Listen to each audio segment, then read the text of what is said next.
A very good evening and a warm welcome from PCER Chembur. Today we are going to be having a very interesting conversation because it is International Translation Day. We in India and I guess everywhere else in the world have grown up hearing stories from our own land, the Ramayana and the Mahabharata, written so many years ago, maybe in Sanskrit. The stories from Bengal, stories of Tenali Rama, stories of Gopal Bhatt. There's so many stories that we know because they have been translated to us. And we have taken them as our own. So today we are going to talk about translating of texts and ideas with a very, very eminent personality. And I welcome Mr. Kumar Vikram to the show. Thank you. Welcome, Mr. Kumar Vikram. I'm Thank so you. glad that you have deigned to speak with all of us, all teachers. So let me take It's my 2 minutes pleasure. to introduce Mr. Kumar Vikram to all of you. Mr. Kumar Vikram is a publishing editor. He is a translator. He's a bilingual poet. He's a critic. He has a blog by the name of All About Reading. And he also holds the position of a senior editor with the National Book Trust of India. With a post graduation in English literature from Delhi University, Kumar Vikramji has a vast amount of experience in editing, publishing, and authoring books. In fact, along with his father, Professor Arun Kumar Sinha, Sir had co-authored a 500 plus pages study on T.S. Eliot, an intensive study of selected poems. And he has a booklet, he calls it, which is called The Role of Translation in Nation Building, which is a part of the course study of MA in Translation Studies in IGNOU. In my past interactions, he had called himself a book diplomat, where he goes around meeting a lot of people and talks about books and translating. And today, Kumar Vikramji, we are extremely happy to have you with us and to talk to you and have a conversation with you on texts and ideas. So, welcome, sir. Thank you. It's my pleasure and it's my privilege, and I'm really thankful to your institution, to Madam Principal, and to you for inviting me. And I hope to do justice to the discussion. You definitely will, sir. So let us begin by asking you the significance of the day, International Translation Day. What is it signify, and why 30th September has been taken as World International Day, Translation Day? Sorry. Actually, it was adopted by UNO on 24th May 2017, and as a kind of a recognition of the role of language professionals, role of translators in bringing together societies and countries, and from the UN perspective, the role of translators in carrying forward the objectives and agenda of United Nations. And United Nations in itself is such a huge organization, a global organization, and their translation is integral to their to the content and to their format, and so that is why they thought of dedicating one day. And 30th September is actually it's the birthday the or celebrates the feast of Saint Jerome, the Italian translator of Bible, and he translated. He is considered to be the patron saint of translators. He translated New Testament from Latin into Latin from Greek, and also he translated the Hebrew Gospels into Greek. And as a kind of a recognition of this patron saint of translators in the Western world, I would say, they considered this day for declaring International Translation Day. But over a period of time, since it is a UN day, so naturally it is celebrated and it is observed all over the world as right now we are commemorating and we are observing and having this discussion to mark the day.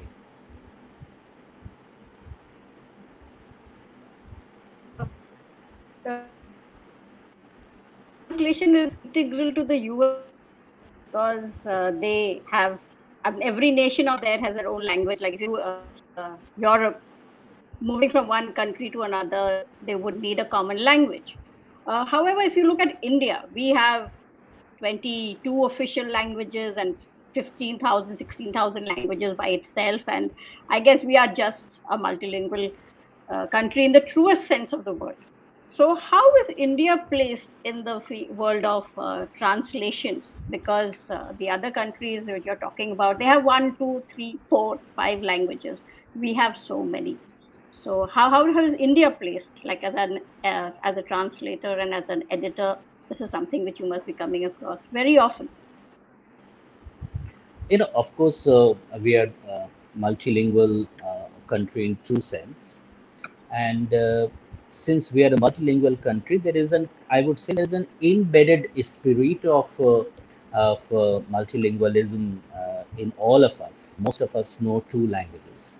Some of us know even three languages. That is how we grow up. Even before we get into formal education system, willy-nilly, either through the family system or through the extended social system, we are generally interacting in more than one language. So an individual in India is automatically trained and placed in a multilingual society. And then, of course, we have a long tradition of translations.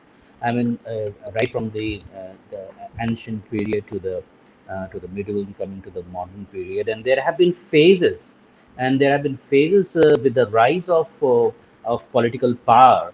There have been certain languages which have gained eminence, but that has not meant oblivion of other languages. So there was a time when of course Sanskrit was a language which was patronized by the elites and by the ruling classes. But at the same time, and the Pali and Prakrit were quite an important languages, and in fact, they became rather more powerful languages because Buddha, took up both Pali and Prakrit as a kind of a language of communication with the common people.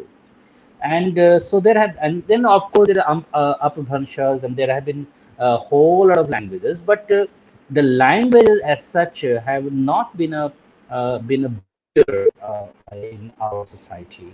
And then over a period of time, we have seen the rise of Persian for a long period of time, but along with Persian, even the other languages of the country, including Sanskrit, they also retain their identity and their cultural heritage. So coming down to the attainment of independence, since independence, because uh, uh, it was a training of or inculcation of national values uh, through understanding of each other's culture was considered to be a very integral aspect of our independent India. And so there are a lot of institutions which were established, which including National Book Trust or even the Sahitya Academy and other bodies, which patronize the promotion of Indian literature, understanding of culture of one region with other through promotion of translations. So it's an ongoing process, and we are I would say we are a highly I would say translated society, and because without that we cannot actually exist. And naturally, when you go to a European country, you know that they are monolingual. Though Europe as such, if you combine them together, they become multilingual in a sense. But there is one important aspect which makes our situation even all the more complex is that in Europe, even if there are many languages, but by and large, the script is the same. It's a Roman script. However, it doesn't make much of a difference because just knowing the script does not make you understand if you're a German. You do not automatically start understanding French just because the script is the same. But there is a, I would say, there is a, I would say, a visual, familiarity, and in our context even that visual familiarity is not there. So for when you move from Hindi to Tamil, or when you move from Tamil to Malayalam, or from Malayalam to Bangla, or from Bangla to Punjabi, the very aesthetic, the format of the language also changes. It's not only the content, it's not only the sounds. So that really makes it all the more complex. And I, since the thousands of years, there has been some kind of understated. There is an undercurrent of what may be termed as Indian culture, or the spirit of India, that somehow binds them all together. And so, despite multiplicity of languages and multiplicity of this scripts, uh, we somehow exist in a there is some kind of harmony despite all the seeming tensions, linguistic and cultural. No, so that's absolutely correct. So actually, I was just thinking of this paper that has been introduced in the B.Ed syllabus since 2017, which is called Language Across Curriculum. So the concept being that a teacher everywhere is teaching language. It's not only the English teacher or the language teacher who teaches language. And it talks about this multiculturalism and multilingualism of in India, which you so rightly have brought out. So I was just very curious to know. You spoke about this concept of uh, translating ideas. So translating text, as you uh, just pointed out, speaks about knowing the language, knowing the script, and knowing the context and the content. What is translating ideas? Because that is the entire debate actually stems from the translation of ideas only. Ultimately, when we are translating texts, we are actually translating ideas, and where there are micro ideas and there are macro ideas. But to start the discussion, I would like to I would like to share with you a very interesting thing, and very historically interesting thing, that when Sir Thomas Rowe came to India as the emissary of Queen Victoria, to the court of Jahangir, and Emperor Jahangir, and he waited. He had to rather wait for, I would say, 4 or 5 months, of course, to get an audience, or as we say, appointment. But more than that, he writes back to his bosses in London of East India Company, that my petition or my application to the emperor is ready in English, but I am being very careful to find a trustworthy Persian translator who would be translating my petition before the king. So I need to be very careful what exactly, how it will be translated and how it will be put forth. So Okay. he was he was actually, he waited to get a right kind of translator, so who would be able to interpret his ideas of presenting before the Emperor Jahangir all this concept of trade. Here the that is how you are translating the bigger ideas. In that case, the idea of trade. And imagine this is 1600, and somebody coming from Europe to India with this kind of message and application. And so he needed to be careful. It's all about ideas, actually speaking. Uh, I would also give you another example, which is very important example. We know very well that the Orient List of the 19th century, they they espoused they praised our Upanishads, even like starting with Schaffner and later other German scholars like Max Muller and all. But how did they get to know what is Upanishads? You know what happened? And this is very important. We know, we have heard about Dara Shikoh. Dara Shikoh was a scholar of, was a very reputable scholar of both Sanskrit and Persian both, and he translated 50 Upanishads from Sanskrit to Persian with the help of Sanskrit scholars who were based in Banaras and Agra, and that was 1657. And what happens? Just see it as a kind of a movement, though it happens over a period of almost 150 years. But see, Upanishads get translated by Darashiko into Persian. Now that means that Persian text starts traveling to the Middle East, because it is now in Persian, not in Sanskrit. So the Persian scholars, they start reading it and they start exchanging. And from that Middle East route, it lands in Europe. That Persian text lands in Europe. And then in sometime 1801 or 1802, there was this French scholar, Anquetil Duperron, who translated these Persian Upanishads into Latin.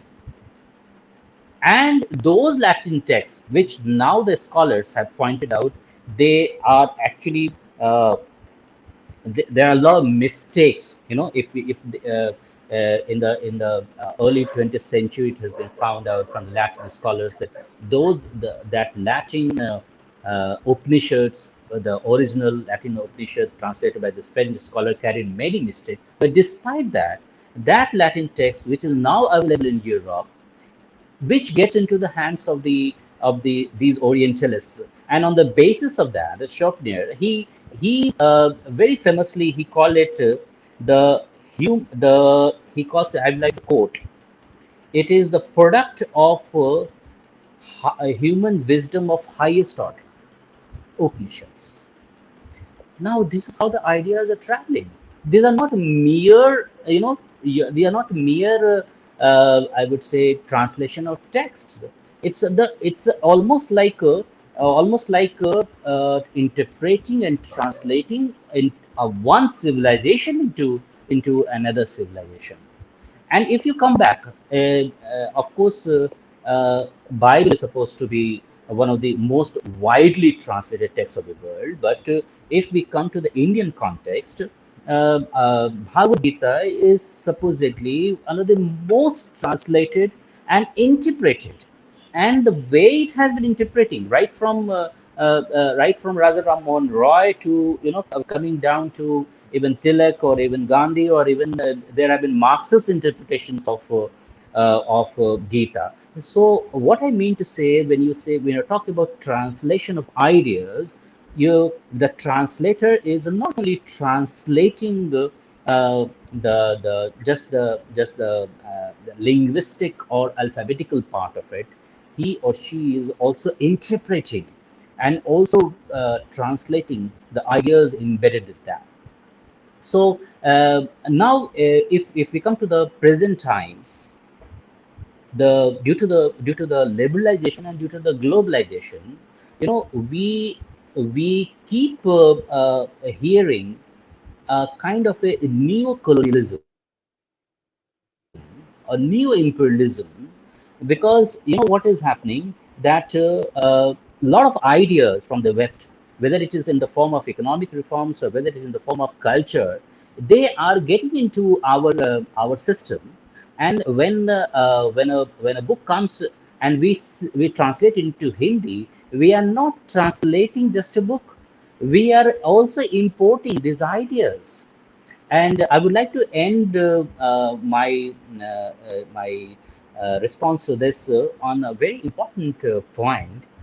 uh, there have been studies which show that during the British colonial rule, uh, the copyright law of the British Raj for India or for its colonies were quite liberalized as compared to the copyright law which used to exist in England. And they were why they were liberalized. They were liberalized because that would enable more and more English literature and British texts to come into the colonies. So you have got Shakespeare, who and the plays of Shakespeare's right in the early 20th century, even before that, getting translated into Hindi, into Marathi, into Bangla, and so there is a subtext of colonialism going on. And so these are not just usual translations. These are actually through the patronage of power. The ideas are being brought in into our system, into our language, into our culture, and that is That's happening even today. That is happening yes, even today. I mean, if there is any data at all, I'm sure that there is more translation activities happening from English text to the Hindi or to the Marathi to the Indian language text rather than vice versa. And you can understand in what way translations are also, translations are also promoting ideas. absolutely. I think I've totally started looking at translations from a very different point of view now that you bring it out so wonderfully. So, sir, I just wanted to know, our students are all teachers and we're all teachers. How does one get into this field? Like, how you're a English literature student, so that's how you got in. How does one enter this field of translation, and what are the various scope that it can have? One, of course, when you say enter the field, then I would consider it as a kind of a poser for I would say maybe employment opportunities, because I'm also concerned about also conscious about the role of a translator in the market, and as our societies grow and our economies grow, I'm sure that the possibilities of or the the need for translators are there, but you know it's very contradictory also, in the sense that if you look back maybe 2 decades back or 3 decades back, you would have people who would be having expertise in two languages. But over a period of time, maybe due to the impact of English medium education, or for a certain kind of quote unquote modernistic school systems, we find that there are a lot of people who are not very good at their own mother tongue, and they are good at English. So there, getting into this field becomes quite problematic. So you need to be very consciously. You should be able to train yourself rather a bit early, so that you are aware of the nuances of the source language and the target language, and so that you can handle them well enough to get into the business of translations. Okay. Yes, I think that's a very sad point that you have brought out across, because I am also guilty of it. I don't think I know my mother tongue as well as I know English. And I think our generation, hopefully the younger generation, will change now that they understand the consequences of it. That we've been given such a wonderful opportunity. We are born with, growing up with three, four languages, and we should become masters of at least two or three. But I think our generation did miss that out. At least I have. So yeah, but that is, so we depend on translators like you to bring everything to us in English. So in the field of translation, so that you are in, and you have such experience in it, more than 20 years, I think. What are the challenges that you see? Challenges, in what sense you mean to say? The literary challenges or the challenges of the market? Both, if you could talk about the literary challenges, because I'm talking from a teacher's point of view. You see, I think uh, there are so many stories which are existing out there which we don't know. So maybe because it has not been brought to us. Uh, Today's generation, I find, as a teacher I'm talking, children don't read much. It is only what is there in the textbook. So if it has that not been introduced, then maybe they don't have, the reading culture has reduced. So one is a literary uh, context, and that would, I guess, impact the market, because unless the market is there, then comes the things would happen, demand and supply. So I guess both I'm looking at. The challenges, I think I touched upon previously also. The challenges are quite obvious when you are talking about you know the ideas of cultural hegemony. Then naturally there is also a kind of a insistence on having one language, which would be more powerful than other languages. That's very challenging for a society like ours. And here I'm more concerned about the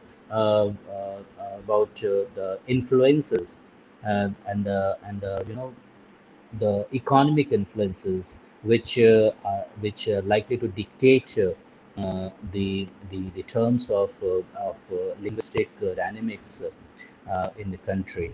But at the same time, this is one way of looking at it. On the other hand, you know, uh, I had a very interesting conversation with a professor of Delhi University some years back, where I accidentally met him. He was a student of political. He was a professor of political science, and then I asked him that.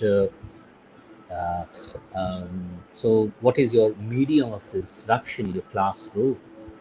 And he said it's mostly Hindi. So I said, really? You are teaching in Hindi, so that you have a lot of students who have opted for Hindi? He said that the trend has been like that.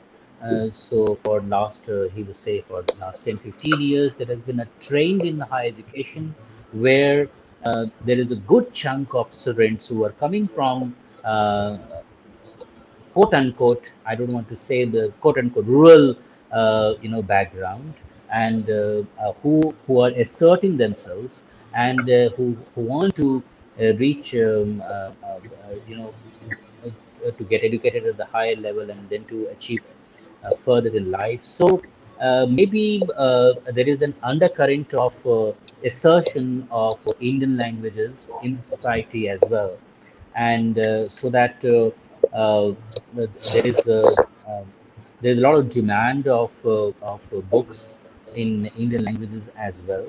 And in fact, recently there is this talk about the government which has come out with national education policy, and where a lot of emphasis has been given on multilingualism, and also on having education at the primary level through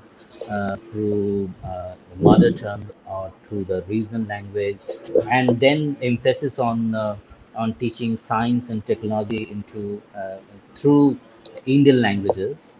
So these are I would say these are the growing dynamics of concerns, as well as needs, as well as requirements. So I believe that over a period of time, there would be more balance among Indian languages vis-a-vis English, and so because the growth of Indian languages is also somehow reflective and embedded in the growth of India as a nation state as well. So, sir, then for teachers and students specifically, what would be your suggestions on International Translation Day? See, let's be very frank about it. We cannot be. There is no scope for emotion in this. Everything is need based. Let's be very frank about it.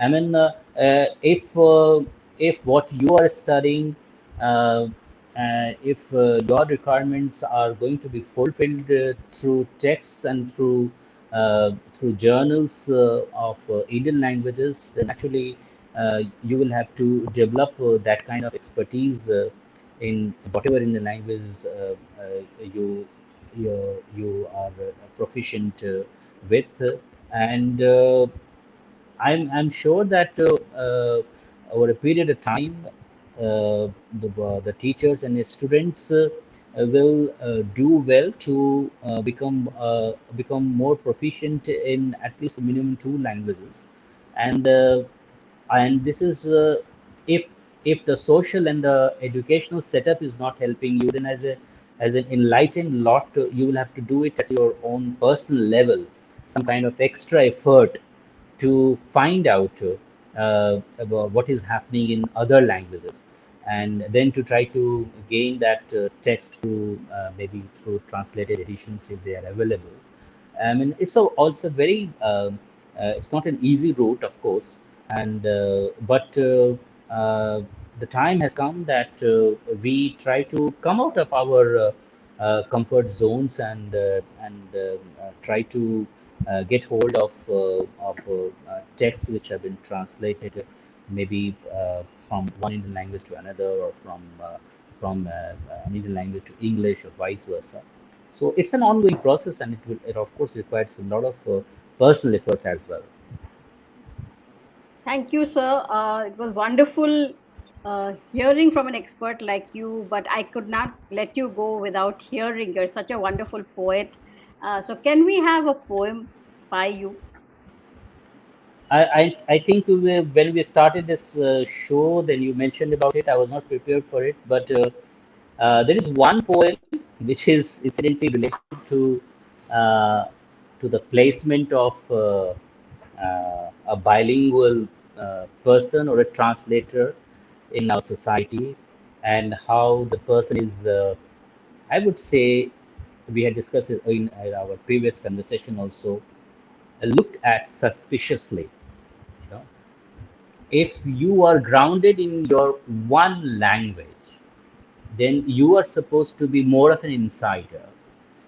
If you are taking that adventurous route of trying to be proficient in other languages, then there is an element of I would say, distrust, and this is what it tries to you know convey. Incidentally, this poem was also translated into Marathi, and it got published in a Marathi journal. I would Yes, that's read it wonderful, out sir. for you. Thank you. Yes, sir, please. So this is called Dubhashya. Dubhashya. वो दो घरों में नहीं, एक ही घर के दो कमरों में एक साथ रहता है, या यूं भी कह सकते हैं।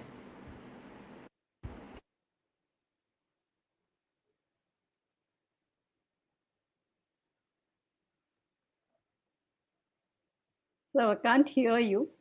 Your mic just got switched off.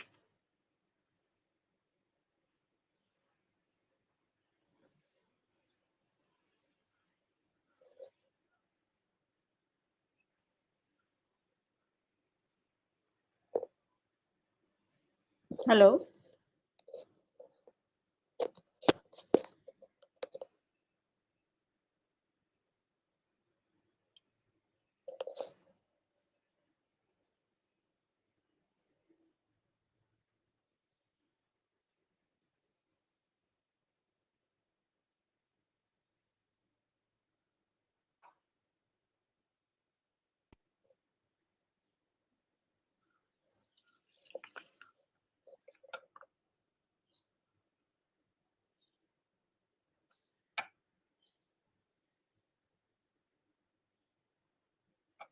So this is a poem by Mr. Kumar Vikram ji on, yeah, he's back with us. Yeah. Yes, sir. And yeah. Oh, I will restart. Yes, sir. दुभाषिया, वो दो घरों में नहीं, एक ही घर के दो कमरों में एक साथ रहता है। या यूं भी कह सकते हैं कि यदि माता व पिता दो अलग अलग भाषाएं हैं तो बच्चा दुभाषिया है या दुभाषिया होना चाहिए। वह सिर्फ एक ही भाषा नहीं बोल सकता, अच्छा बच्चा दुभाषिया ही होता है। वो लफ्जों की जड़ता छोड़ सकता है, वो बर्लिन की दीवार तोड़ सकता है। हालांकि वो दो भाषाओं का ज्ञाता है, इसीलिए दोनों जगह उपेक्षित है। वो दोनों भाषाएं समझता है, इसीलिए दोनों जगह समझा नहीं जाता है।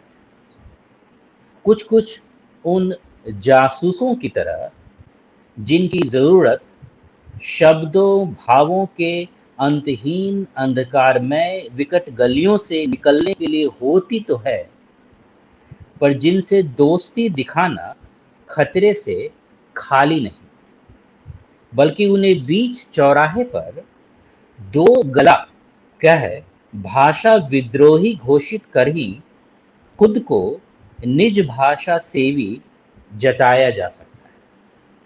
So it is that kind of a dilemma when you deal with two languages. Then these are not only two languages, then they become two social entities, two social historical fact, maybe dealing with two genders. There are multiple ways in which you can look at it. Wonderful, sir, because I think when I as a reader look at this, I see it not only as the excellence of your you being able to think and express in two languages, but also the poetic part of you. It's only a poet who could write this. It is not a bilingual who can write this, because a bilingual person is adept at two languages. But I think it's a poet who thinks and reflects and can express the anguish of being a bilingual. So I am sorry to have dumped this at you at the last minute, but I'm really No, happy it's that you okay. accepted, and our audience would get to hear such a high class of poetry. So once again, sir, thank you so much for accepting our invitation from Bombay. I know you've taken time out from your busy schedule, and so I thank you on behalf of our college and on behalf of our students for this wonderful conversation that you had with us today. Thank you very Thank much. you. Thank you. Thank you. Thank you. Good.